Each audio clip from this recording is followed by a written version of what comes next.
اچانک آدھے سر کا درد شروع ہونے لگ جائے تو سمجھ جائیں تمہاری عمر بہت لمبی ہوگی۔ جب بھی منہ دھوئیں تو منہ صاف کرنے کے لیے کپڑے کا استعمال نہ کریں، کیونکہ ایسا کرنے سے انسان کو بھولنے کی بیماری لگ جاتی ہے۔ کوئی بھی پودا لگانے سے پہلے اگر مٹی میں چونا ملا دیا جائے تو پودے کی بڑھوتری بہت تیزی سے ہوتی ہے۔ سوتے وقت کمر کے نیچے گوبھی کے پھول کا پتا رکھ دیا کرو، فالتو چربی بہت جلد پگھل جائے گی۔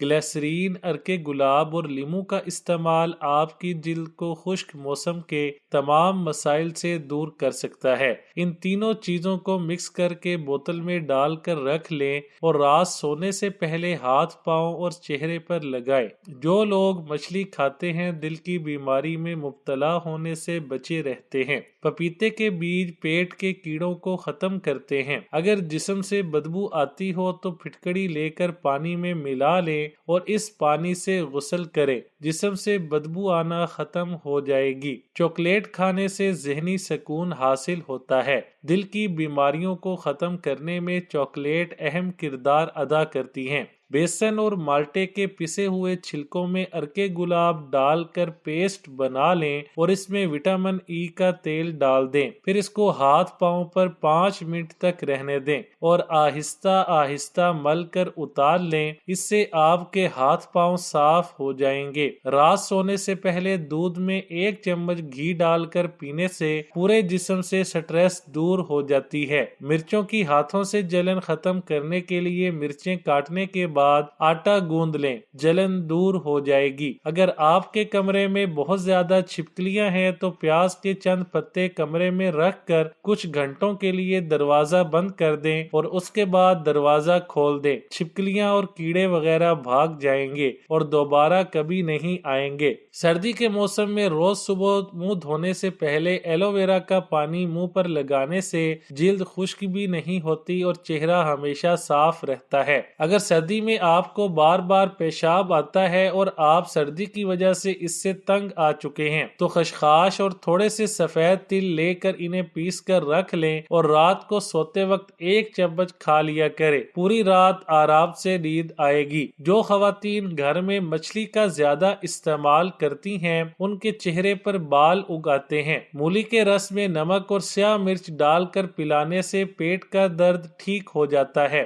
یاد رکھیں فاسٹ فوڈ پر اپنے پیسوں کو خرچ کرنے کی بجائے فروٹس پر خرچ کریں تاکہ آپ پیسے سے بیماری خریدنے کی بجائے صحت خریدیں۔ تالو میں خراش ہو یا زبان اور منہ پر چھالے سب ٹھیک۔ اگر چھوٹے یا بڑے بچوں کے منہ اور زبان پر چھالے نکل آئے ہوں یا بعض اوقات نظرہ کی وجہ سے تالو میں خراش ہونا شروع ہو جاتی ہو تو ایسی صورت میں دن میں 2 یا 3 بار ٹھنڈا مکھن کوئی بھی ہو متاثرہ جگہ پر لگائیں، بہت جلد مرض ٹھیک ہو جائے گا۔ ٹانسلز کا حیرت انگیز علاج۔ گلے کے امراض میں بہت سی بیماریوں کو جنم دیتے ہیں۔ ٹانسلز کے لیے 2 چمچ اجوائن دیسی کو 1 گلاس پانی میں جوش دے کر بعد میں اسے چھان لیں، پھر اس نیم گرم پانی سے صبح و شام غرارے کریں، فائدہ پہلے دن سے ہی محسوس ہوگا۔ ترش تیل والی اور بادی چیزوں سے پرہیز کریں، 15 سے 20 دن تک علاج کافی ہے۔ لہسن کی 1 پوتھی پاؤ بھر دودھ میں ملا کر پینے سے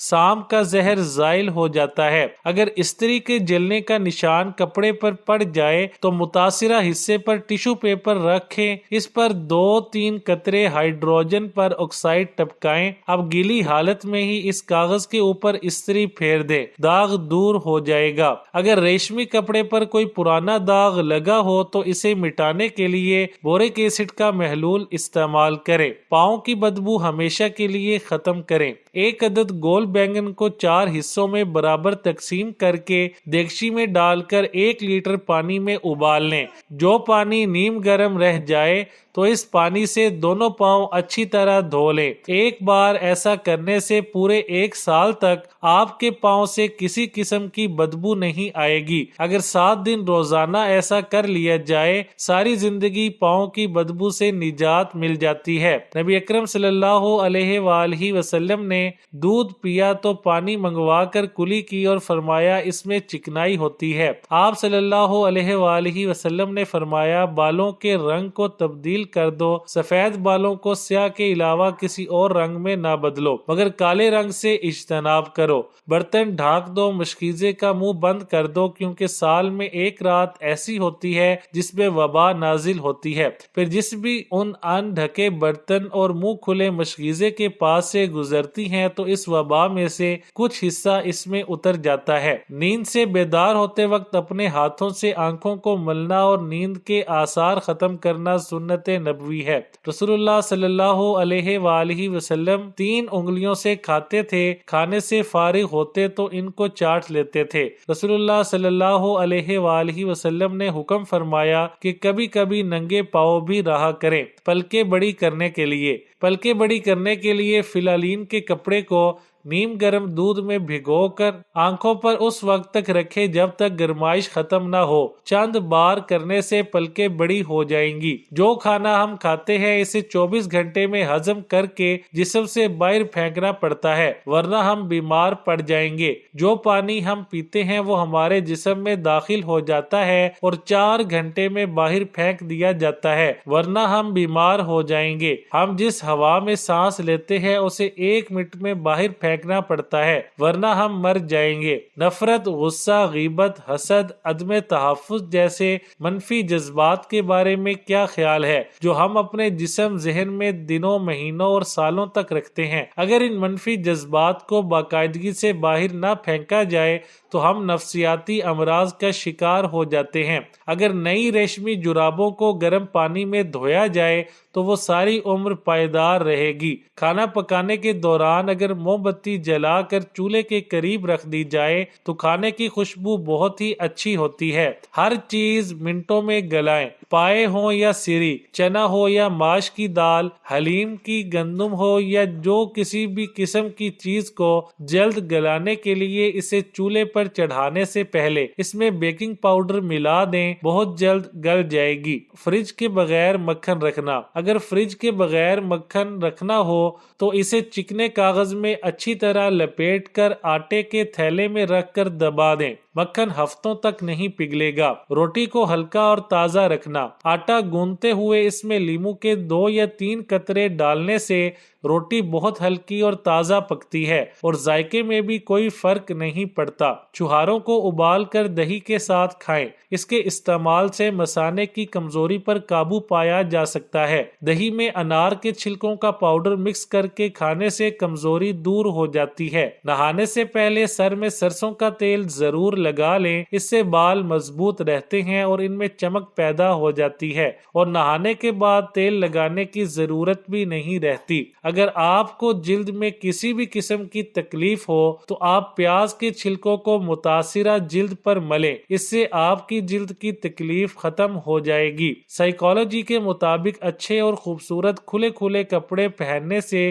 آپ کی خود اعتمادی بڑھ جاتی ہے۔ سنت کے مطابق پانی پینے والوں کے لیے دماغی کمزوری نہیں ہوتی، گھٹنے درست رہتے ہیں، گردے خراب نہیں ہوتے، ریڑھ کی ہڈی مضبوط رہتی ہے، دل کے وال کبھی بند نہیں ہوتے۔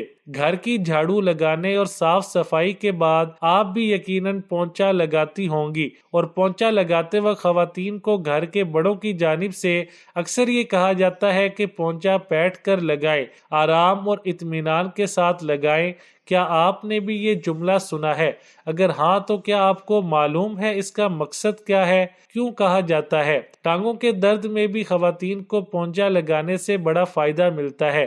اس سے ٹانگوں کے پٹھے مضبوط اور رگیں کھنچتی ہیں، جس کی وجہ سے ٹانگوں کے درد سے آرام ملتا ہے۔ خواتین کا دل مردوں سے زیادہ کمزور ہوتا ہے اور یہ حقیقت بھی ہے۔ پونچھا جب جھک کر لگایا جاتا ہے تو اس دوران آپ کے گھٹنے دل کے قریب ہوتے ہیں اور ٹانگیں مضبوطی سے کام کر رہی ہوتی ہیں۔ یوں دل سے قریبی تمام رگیں آپس میں کھلتی ہیں اور دل کو مضبوط بنانے میں مدد دیتی ہیں۔ خواتین میں شک کرنے کی عادت مردوں کے مقابلے میں زیادہ تو نہیں ہوتی، مگر اگر وقت پر کنٹرول نہ کی جائے تو اس سے ان کی ذہنی توازن پر برا اثر پڑتا ہے، اور دوائیوں سے بہتر ہے کہ آپ پونچھا بیٹھ کر لگائیں۔ اس سے آپ کے دماغ کے نچلے حصے میں موجود باختوں میں خون کی رسائی آسان ہو جاتی ہے اور یوں ڈپریشن بھی کم کیا جا سکتا ہے۔ ماہواری کے دوران نچلے جسم کی رگیں جن خواتین کی سن ہو جاتی ہیں ان کے لیے یہ طریقہ سب سے مناسب ہے، کیونکہ ایسے بیٹھنے سے نچلے جسم میں موجود ہڈیاں بھی حرکت میں آتی ہیں اور خون کی روانی بھی بہتر رہتی ہے۔